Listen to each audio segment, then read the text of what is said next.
Salut à tous, c'est Just Another Noobat qui va faire l'upgrade du firmware de son Action Camera.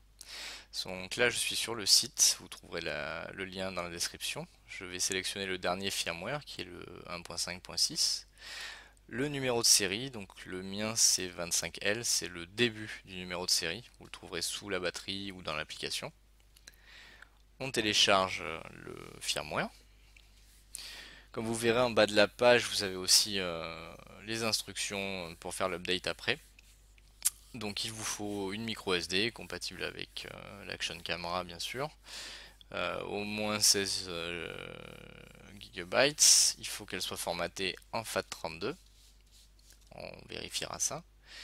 On copie le firmware dessus et il faut le renommer en firmware.bin. Et après évidemment on met la SD dans la caméra. Donc là je vais vérifier qu'elle est bien en FAT32. C'était le cas moi à l'origine, j'ai rien fait sur cette SD là. Je renomme le firmware que je viens de télécharger, donc en firmware.bin, et je le copie sur la micro SD et je vais la retirer proprement. Je l'insère évidemment dans la caméra, ça je ne vous le remontre pas. Donc j'ai plus qu'à allumer la caméra. Contrairement à ce que j'avais lu dans les instructions, j'avais cru comprendre que la caméra s'arrêtait automatiquement. Donc moi elle a carrément redémarré automatiquement. Donc là vous allez voir que la LED clignote en bleu, euh, donc un peu plus longtemps que ce qu'on a normalement quand la caméra démarre. Et au bout de quelques secondes, on va avoir un clignotement rouge.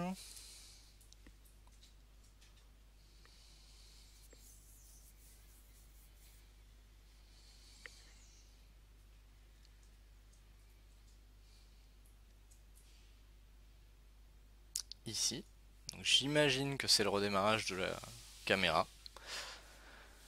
Donc ça continue un petit peu à clignoter. On va avoir un clignotement un peu plus rapide.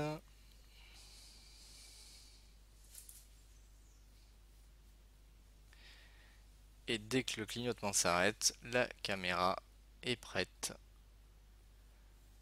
et l'opération est terminée. Donc ça m'a un peu surpris que ça aille si vite et qu'elle redémarre. Donc c'est pour ça que je la contemple.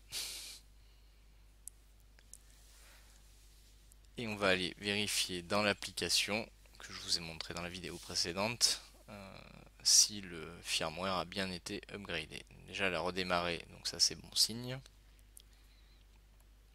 Donc j'attrape mon téléphone, on lance l'application i.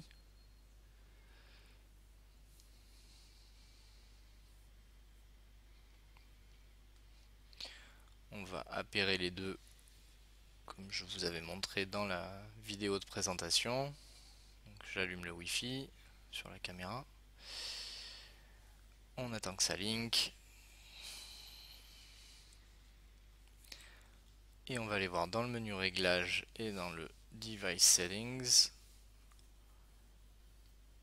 J'ai bien le firmware 1.5.6. J'avais le 1.3 si je ne dis pas de bêtises, qui d'ailleurs n'est pas listé sur leur site. Voilà, l'opération est terminée avec succès. Donc bah écoutez, j'espère que cette vidéo aura pu vous aider et je vous dis à très bientôt. Allez, bye bye.